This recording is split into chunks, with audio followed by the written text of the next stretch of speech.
En el capítulo 4, en el capítulo 5, hasta el capítulo 7, del versículo 1 al versículo 7, al versículo 6, el apóstol Pablo empieza a poner varias figuras.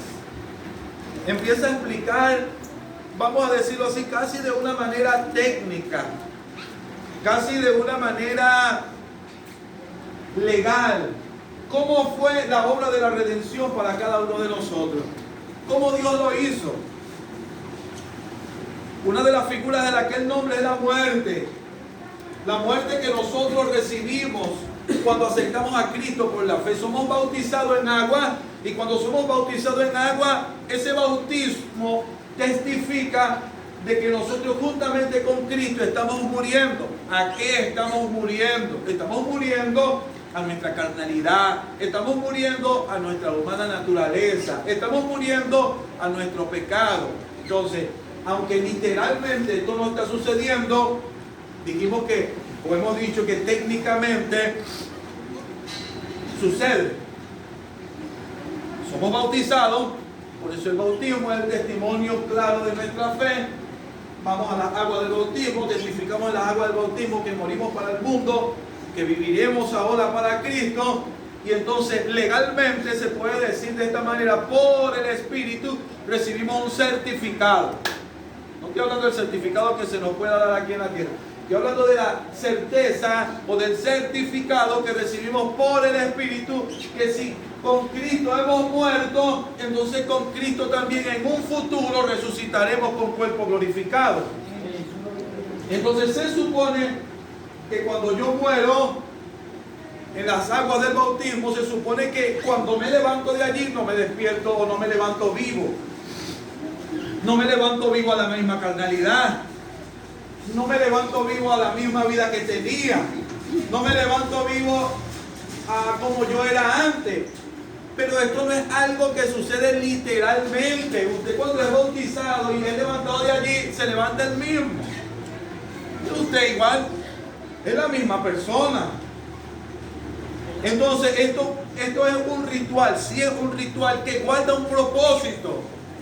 Pedro dice que es la aspiración de tener una buena conciencia para con Dios. Es decir, cuando yo digo o testifico que muero para el mundo en las aguas del bautismo y soy levantado de allí, estoy diciendo que el camino que voy a emprender de allí en adelante va a ser no vivir conforme a lo que he vivido antes. Es decir, ese es el antes y el después. No está diciendo que ya cambié, voy de cero a más. ¿Me está entendiendo? No a menos. Antes estaba hacia la escala de menos, pecador, muy pecador. Pero ahora que he sido bautizado, emprendo un camino. ¿Cuál es el camino que voy a emprender después del bautismo? Bueno, el camino que voy a emprender después del bautismo es poder vivir conforme a la voluntad de Dios por el Espíritu. Entonces, cuando Pablo habla de este término de la muerte, dice que hemos muerto, estamos muertos, y que la ley, la paga del pecado, vamos a decirlo así, es la muerte. Entonces, venga usted. Supongamos que usted cayó preso por robo. Usted robó algo y cayó preso. Usted pagó tantos años por el robo que hizo. Se presentó los abogados. Lo cierto del caso es que usted concretó la pena que se le había impuesto por haber robado. La concretó completamente. Estamos hablando en términos legales, no de lo que pueda pasar por allí. Estoy hablando en términos legales. Usted sale, a usted se le da una boleta, ¿verdad que sí? De salida. Y me imagino, yo no sé completamente cómo es esto, se le da una serie de papeles, no sé, archivos, documentos, cosas que certifican claramente de que usted ya pagó, ¿verdad que sí? Por lo que usted había hecho. Entonces la pregunta es, cuando viene un policía y dice: oye, mira, tú robaste hace tantos años, sale aquí en tu expediente. ¿Usted qué hace? Tómala y se la muestra, sí. Pero yo salí en libertad plena. Así es que se dice, ¿no? Yo salí en libertad plena. Si vamos a lo legal, aquel policía debería de respetar la libertad plena, ¿verdad que sí? Ahora, cuando estamos hablando acerca de lo que Pablo está queriendo decir, es que yo tengo también esa boleta. He muerto. Cuando la ley intenta señalarme a mí, yo digo, ya el pago está hecho. Yo estoy muerto. No me puede señalar la ley, porque es muerto. No, hermano, usted no ha muerto literalmente no he muerto, pero técnicamente el papel dice, el Espíritu testifica de que he muerto por la misma muerte de Cristo. Para eso fui bautizado en las aguas que representan la muerte. Entonces, cuando soy bautizado, cuando recibo a Cristo y soy bautizado en agua, entonces soy bautizado en la muerte. Esa es una de las figuras que el apóstol Pablo nos aporta a nosotros para que nosotros podamos comprender el tema de la redención. También en el capítulo 7 él toma la figura de un hombre y una mujer, esposos, en el que el hombre muere. ¿Sí? Cuando el hombre muere, el apóstol Pablo dice, eso está en el capítulo 7, que aquella persona, aquella mujer, queda libre de la ley del marido. Recuérdese que en aquel tiempo era diferente a nuestro tiempo. En el tiempo de hoy, una mujer le da carta de divorcio al marido, el marido le da carta ambos pueden hacerlo. En aquel tiempo era distinto. En aquel tiempo el que daba la carta de repudio era el marido, no la mujer. Sí, entonces Pablo pone el ejemplo desde ese punto de vista, en el que dice de que el hombre muere. Y en el instante que el hombre muere, la mujer queda libre de esa ley que la ligaba al marido. Entonces, Pablo trata de representarnos a nosotros casados con la ley. La ley se enseñoreaba de nosotros. ¿Sí? Entre tanto que nosotros estábamos vivos, ¿verdad que sí? Pero ahora, habiendo el Señor terminado, no es que Dios no es que anuló la ley, ¿sí? Sino que yo he muerto por la ley. Entonces ya la ley no puede apoderarse de mi vida o no puede tener, no tiene poder sobre mí porque yo he muerto esa ley. Por la misma muerte de nuestro Señor Jesucristo. Entonces no puede haber un señalamiento directo de la ley hacia mí porque he muerto. Estos puntos y más, no vamos a leerlo todo, han traído grande controversia en la historia de la iglesia. ¿Por qué? Por ejemplo, algunas personas cuando han llegado hasta este punto, cuando han leído Romanos del capítulo 1 hasta el capítulo 7, los primeros versículos dicen, si no hay ley, entonces no hay pecado. Uno de esta gente reciente fue el tal hombre José Luis Jesús Miranda, que él decía que ya no existía pecado, o sea que yo no podía hacer algo que fuera pecado. ¿Por qué? Porque si he muerto al pecado, entonces, que digo, si he muerto a la ley, entonces, habiendo una anulación de la ley, ¿cómo puede existir el pecado? Él decía eso. ¿Usted sabía que eso es una verdad media? ¿Por qué? Porque muchas veces nosotros, por no comprender completamente estos términos, vivimos mitad ley, mitad evangelio. Y entonces empezamos con la disputa de que cuáles son las leyes que debemos guardar y cuáles son las que no debemos guardar. La pregunta es, ¿quién establece eso entonces? Entonces algunos dicen, no, es que las leyes que aparezcan en el Nuevo Testamento, esas son las que debemos guardar, las que no aparecen no debemos guardarlas. Y esto ha traído tanto problema y tanta discusión doctrinal, a tal punto de que, bueno, este hombre del que estoy hablando, muchos de ellos se entregaban a tener relaciones sexuales con cualquiera. Él decía que ni siquiera tener relación con su propia mamá era pecado, porque como ya la ley, no había ley que dijera que no puede estar con tu mamá, entonces ya usted podía hacer lo que usted quisiera, porque la ley no lo podía señalar a usted. ¿Qué sucede?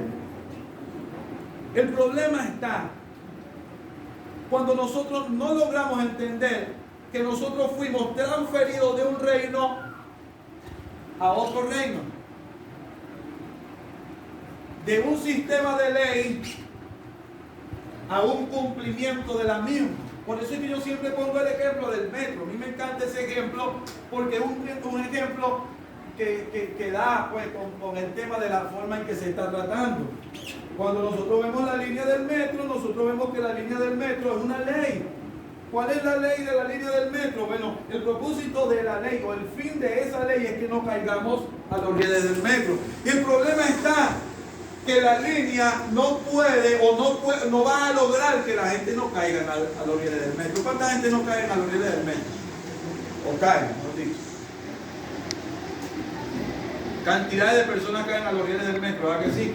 La pregunta es ¿por qué? Porque la línea simplemente es una línea que no puede cumplir la función de detener su caída. Algo parecido a la ley. La ley era una ley que nos señalaba lo que era malo, lo que no estaba bien, lo que no era justo, lo que era injusto, lo que era justo, lo que era agradable ante la presencia de Dios, lo que no era agradable ante la presencia de Dios. ¿Cuál era el fin de la ley? La justicia del hombre. Pero siendo que simplemente era una ley, la ley no podía evitar que el hombre cayera. Ahí tenemos a David. Y podríamos nombrar muchos más, ¿verdad que sí? Que cometieron graves pecados. El rey Usías, gran siervo de Dios, ¿verdad que sí? Pero ¿qué hizo Usías? Si no estoy equivocado, él fue el que entró al lugar santísimo a tratar de ofrecer un incienso que no le correspondía a él. Pero leamos la historia de Usías, un gran rey que sirvió a Dios, pero cometió el error, cometió el pecado, porque la ley como tal pacto no era suficiente para que el hombre no cayera, o para evitar la caída del hombre. Cuando hablamos del otro ejemplo de la línea del metro, dijimos que hay lugares donde hay un vidrio. Sí, me dicen que creo que en el metrocable hay ese vidrio, ¿no? Bueno, hay un vidrio allí que evita que mi caída. El vidrio se abre cuando se abren las puertas del metro, y entonces cuando se abre ese vidrio, se abre la puerta del metro, no hay posibilidad de que yo caiga a los rieles. ¿Qué sucede? La pregunta que yo hago ahora, ¿se necesita la línea?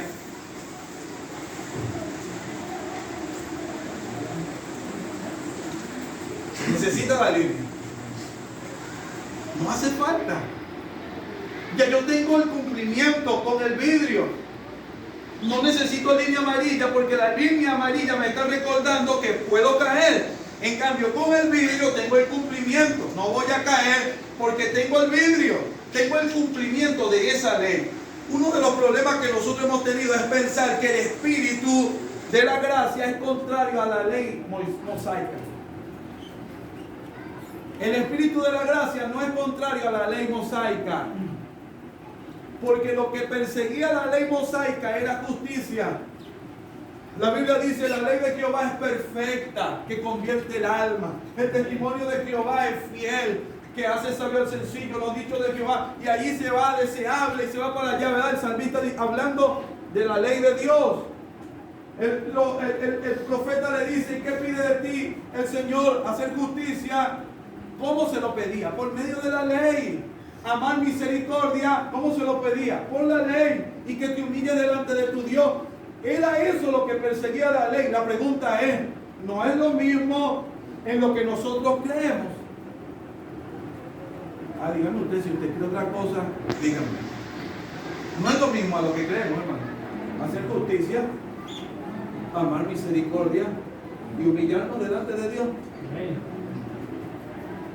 Entonces quiere decir que el propósito de la ley, que no pudo cumplirse por la humana debilidad, ahora Dios, vamos a decirlo así, no es que la anuló, la ley sigue vigente, pero hizo una separación entre nosotros y la ley por la muerte de Cristo en la cruz del Calvario. ¿Y qué hizo? Nos entregó en las manos del Espíritu Santo, que eso ahora vamos al capítulo 8. Por eso es que Pablo viene hablando de todo esto. Lo hemos leído, lo hemos estudiado, pero es buenísimo siempre leerlo, retomarlo. Romanos 1, 2, 3, 4, 5, 6, 7, hasta el capítulo 8. Hay algo importante que Pablo habla en el capítulo 7 y habla de la divinidad, de cómo nosotros no podemos. Sí, he muerto, pero ahora que emprendo el camino, caigo en aquel pozo, vamos a decirlo así, que cayó el peregrino, de la duda, sí, pero hay un pozo de que cuando él empieza a caminar, un pantano, no recuerdo. Lo cierto es que cuando él entiende que es pecador e intenta emprender ese camino para no pecar, cae en ese pozo, porque cuando nosotros nos damos cuenta de nuestro pecado, intentamos emprender el camino y nos vemos a nosotros mismos cuán débiles somos, nos desanimamos, nos desalentamos. Y es lo que Pablo habla en el capítulo 7, versículo 1. No, el capítulo 7, del versículo 7 hasta el último versículo de ese mismo capítulo. Pero Pablo viene explicando todo el plan de redención desde el capítulo 1 hasta el capítulo 7. Ahora, el problema está cuando Pablo de alguna forma dice, ya no hay ley que te señale. Esto es, si llegamos hasta ahí, nos quedamos allí, esto es la propia anarquía. Leemos en el capítulo 7 para acentuar lo que estamos diciendo.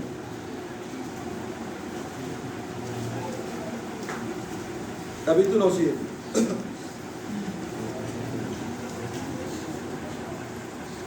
Dice así: ¿acaso ignoráis, hermanos, pues hablo con lo que conocen de ley, que la ley se enseñorea del hombre entre tanto que éste vive? Porque la mujer casada está sujeta por la ley al marido mientras éste vive. Pero si el marido muere, ella queda libre de la ley del marido. Así que si en vida del marido se uniere a otro varón, será llamada adúltera. Pero si su marido muriere, es libre de esa ley. De tal manera que si se uniere a otro marido, no será adúltera. Así también vosotros, hermanos míos, hemos muerto a la ley mediante el cuerpo de Cristo, para que seáis de otro, o sea, para que ya no seamos de la ley, para que seamos de otro, del que resucitó de los muertos, a fin de que llevemos fruto para Dios. Porque mientras estábamos en la carne, las pasiones pecaminosas que eran por la ley obraban en nuestros miembros, llevando fruto para muerte. Pero ahora estamos libres de la ley, por haber muerto para aquella en que estábamos sujetos, de modo que sirvamos bajo el régimen nuevo del Espíritu y no bajo el régimen viejo de la letra. Es decir, no estamos bajo ley. Y si no estamos bajo ley, la ley es la que señala pecado. Y si saltamos del versículo 6 al capítulo 8, versículo 1, entonces entenderíamos lo que Pablo quiso decir, porque ciertamente los versículos 7 al versículo 25 de alguna forma fue un paréntesis que Pablo habló para explicar algo. Pero si saltamos de allí y decimos, ahora pues ninguna condenación hay para los que están en Cristo Jesús, entonces entendemos lo que Pablo quiso decir cuando dijo que habíamos muerto a la ley. Ahora pues ninguna condenación hay para los que están en Cristo Jesús. ¿Por qué? Versículo 2. Porque la ley del Espíritu de vida en Cristo Jesús me ha librado de la ley del pecado y de la muerte. Porque lo que era imposible para la ley, por cuanto yo era débil, por cuanto usted era débil, Dios ha enviado a su Hijo. ¿Sí? Y ahí continúa. Escúchame. El centro del mensaje hoy va a ser este punto, el capítulo 8. ¿Por qué? Porque de alguna forma el apóstol Pablo viene hablando en los primeros capítulos de una forma legal, si se puede decir, de una forma legal, lo que es la salvación de nosotros. ¿Qué era lo que nos llevaba a nosotros a condenación? Pregunto yo. Nuestro pecado, ¿verdad que sí? Pero, ¿qué era lo que nos sentenciaba a la muerte? La ley de Dios. Yo he muerto al pecado por medio de Cristo, pero a la vez he muerto a la ley. La pregunta es, ¿qué me señala hoy a mí?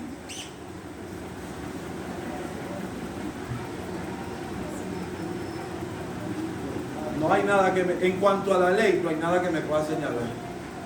Pero ahora pasamos a otro punto, que es el que Pablo nunca deja al aire, ni en Romanos, ni en Gálatas, ni en Efesios. Este es el punto más relevante.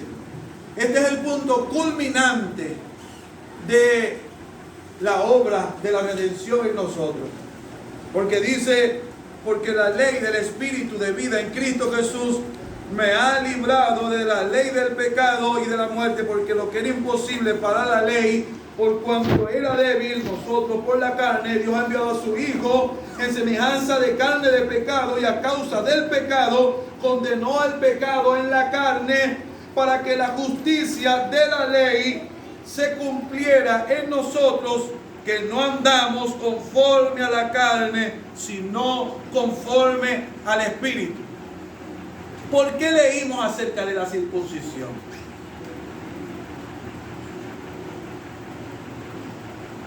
La circuncisión fue un pacto hecho con Abraham. ¿Sí? Y ese pacto tenía que ver con todos los nacidos en su casa. Todos aquellos que nacieran en la casa de Abraham necesitaban ser circuncidados como señal de su pacto. ¿Sí? Ahora sucede algo, que el sello de la circuncisión de nosotros, los cristianos, es que Dios va a tomar nuestro viejo hombre, nuestra vieja naturaleza, y la va a quitar para que nosotros podamos vivir conforme al Espíritu. Quiere decir que el sello de la redención de nosotros es la vida en el Espíritu. El testimonio fiel de nuestra salvación es que Cristo se esté formando en nuestras vidas. Es una realidad que cuando somos salvos por la fe, la ley no tiene poder sobre nosotros. Ahí está. Está escrito. Si la ley tuviera poder sobre nosotros, entonces nosotros no tuviéramos manera de justificación. No tuviéramos manera de salvación. Porque por la ley todos estuviéramos condenados. Entonces, al haber una anulación de la ley, sin el Espíritu Santo, esto sería un desastre. Porque le daríamos rienda suelta a nuestro pecado, le daríamos rienda suelta a nuestra debilidad, pero no podemos darle rienda suelta a nuestra debilidad. Lo dice en el mismo Romanos capítulo 6. Porque hemos muerto, por supuesto, a esa carne que era la que se deleitaba en pecar. Y ahora el Espíritu Santo, que ha venido a habitar en nuestras vidas, que ha venido a habitar en nuestros corazones, entonces viene a ser para nosotros el cumplimiento de la ley.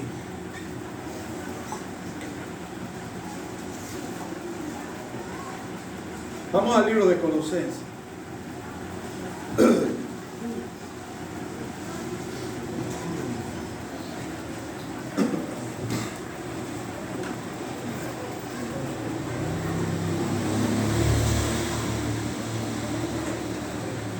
Tenemos capítulo 3, Colosenses 3. Versículo 1 en adelante. Colosenses 3, 1 en adelante. Dice así: si pues habéis resucitado con Cristo, quiere decir que hemos muerto, buscad las cosas de arriba, donde está Cristo sentado a la diestra de Dios. Poned la mira en las cosas de arriba, no en las de la tierra, porque habéis muerto y vuestra vida está escondida con Cristo en Dios. Cuando Cristo, vuestra vida, se manifieste, entonces vosotros también seréis manifestados con Él en gloria. Haced morir lo terrenal en vosotros: fornicación, impureza, pasiones desordenadas, malos deseos y avaricia, que idolatría, cosa por la cual la ira de Dios viene sobre los hijos de desobediencia, en las cuales vosotros también anduvisteis en otro tiempo cuando vivíais en ella. Pero ahora dejad también vosotros todas estas cosas: ira, enojo, malicia, blasfemia, palabra deshonesta de vuestra boca. No mintáis los unos a los otros, habiendo despojado del viejo hombre con sus hechos en la circuncisión, y revestidos del nuevo. Eso es la circuncisión, lo dije yo. Y revestidos del nuevo, el cual conforme a la imagen del que lo creó se va renovando hasta el conocimiento pleno. Ahorita seguimos leyendo esos versículos, porque ahí hay que tocar otra parte. Vamos a Gálatas.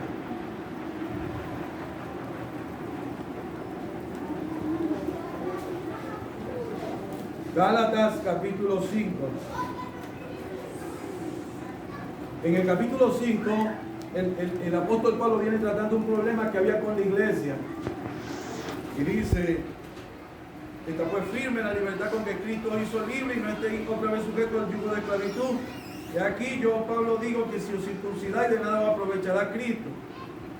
Pero después, en los versículos 16 en adelante, no vamos a tocar todo para que no se nos haga largo. Dice: digo pues, andad en el Espíritu y no satisfagáis. Hemos dicho que el término griego que allí se habla también se podría decir de esta manera: digo pues, andad en el Espíritu y no satisfaréis, ¿sí? Como una consecuencia, y no satisfaréis los deseos de la carne, porque si estamos diciendo que Jesucristo, que el Espíritu es el cumplimiento de la ley, es de suponer que si yo vivo en el Espíritu, no voy a satisfacer los deseos de la carne. Dice así: porque el deseo de la carne es contra el Espíritu, y el del Espíritu contra la carne, y estos se oponen entre sí, para que no hagáis lo que quisieres. Pero si sois guiados por el Espíritu, no estáis bajo la ley. Lo repite: pero, ahí está el pero. Pero si sois guiados, ahí está el cumplimiento, ahí está la culminación de lo que Pablo viene enseñando desde el capítulo 1 al capítulo 8 en el libro de Romanos. La ley es el Espíritu. Exacto, es una ley que nos va a regir, que nos va a dominar. ¿Por qué cantidades de nosotros no vivimos un evangelio fructífero, un evangelio de bendición, un evangelio que agrade a Dios? Porque lamentablemente no estamos viviendo en el Espíritu. Sigo leyendo. Dice así: y manifiestas son las obras de la carne, que son adulterio, fornicación, inmundicia, lascivia, idolatría, hechicería, enemistades, pleitos, celos, ira, contienda, disensiones, herejía, envidia, homicidio, borrachera, orgías y cosas semejantes a estas, acerca de las cuales os amonesto, como ya os lo he dicho antes, que los que practican tales cosas no heredarán el reino de Dios. La pregunta es: ¿por qué no lo heredarán? Porque se supone que los que practican tales cosas no están bajo el Espíritu, están bajo la ley. Seguimos. Y dice: más el fruto del Espíritu. Óigase, aquí no estamos hablando algo que dé lugar a suposiciones, que dé lugar a decir: pero es que tal vez, aquí es claro. Pablo está diciendo, si el Espíritu Santo está en ti, el fruto será el siguiente: amor. Usted sabía que lo primero que Dios hace en nuestra vida es que derrama el amor en nuestros corazones por el Espíritu. Gozo.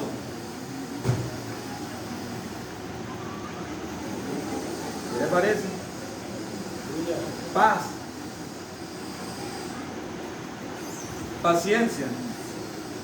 Oiga, si aquí usted no necesita hablar lengua y mostrar la mano sobre la gente y se sale para demostrar que usted es cristiano. No, esto que ahí, esto no es lo que sirve. Escúcheme esto. Mire lo que termina diciendo: amor, gozo, paz, paciencia, benignidad, bondad, fe, mansedumbre, templanza. Y dice, contra tales cosas no hay ley. El creyente que ha de vivir en el Espíritu está salvo.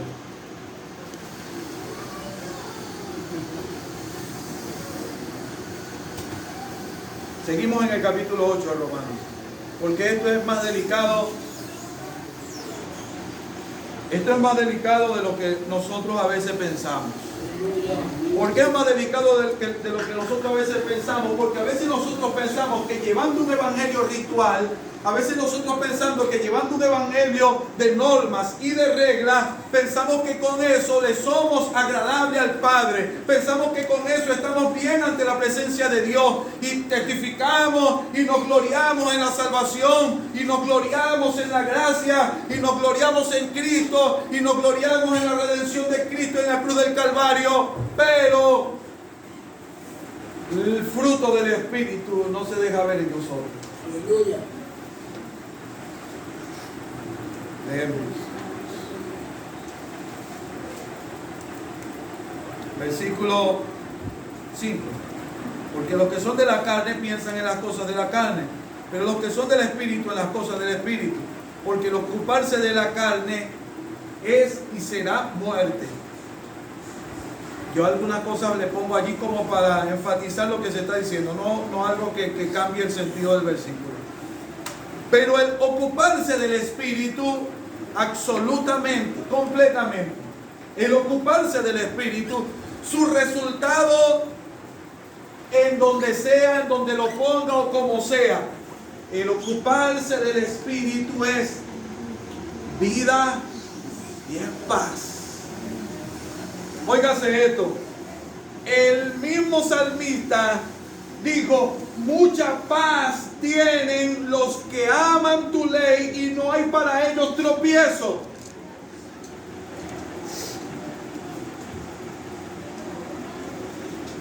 ¿Por qué vemos a los creyentes de la era antigua muriendo quemados en la hoguera, cantando y alabando a Dios?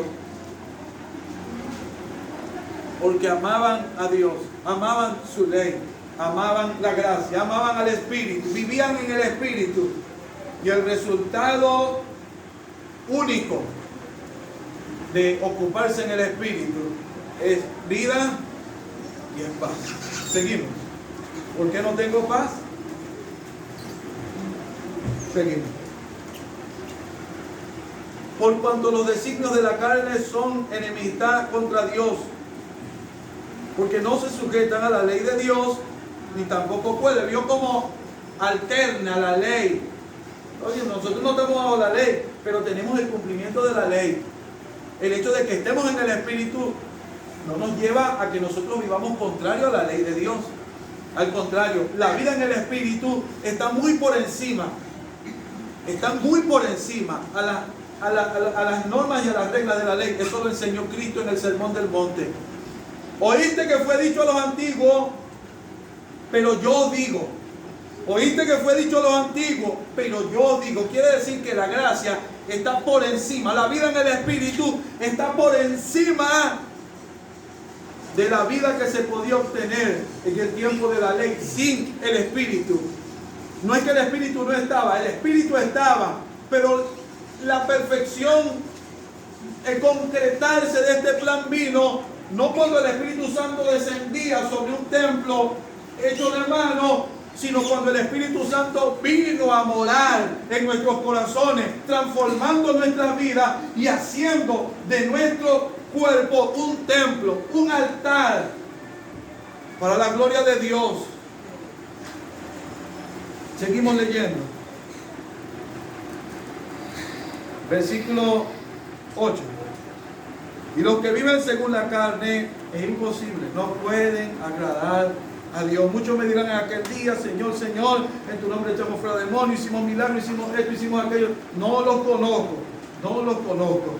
Y los que viven según la carne no pueden agradar a Dios. Mas vosotros no vivís según la carne, sino según el Espíritu. Y ahí él dice algo: si es que el Espíritu de Dios mora en vosotros. Y por si acaso, si alguno no tiene el Espíritu de Cristo, no es de él. La ley lo sigue señalando, sigue bajo condenación y está perdido. Vean lo grave que es esto. Porque muchas veces nosotros, como los judíos se gloriaban en la ley, muchas veces nosotros nos queremos gloriar en la gracia. Y decimos: soy salvo por gracia, por medio de la fe. Pero nuestras vidas no testifican o no da testimonio de que el Espíritu Santo sea el que esté habitando en nuestra vida. Que no es como que el Espíritu Santo sea el que estuviera rigiendo nuestras vidas, en nuestros corazones. Hay dos posibilidades aquí. Una, que sea un niño espiritual, como el apóstol Pablo habla con la iglesia de Corintios, que eran carnales porque estaban empezando. Pero hay otra posibilidad que es la peor y la más perturbadora, y es que simplemente estemos recibiendo el Evangelio desde un punto de vista mecánico. Es decir, entendí el mensaje de salvación, comprendí lo que hablaba, lo que el Señor enseña acerca del término de la gracia, me gustó, me agradó, pero como el vivir en el Espíritu requiere de mi muerte y de mi ida a la cruz,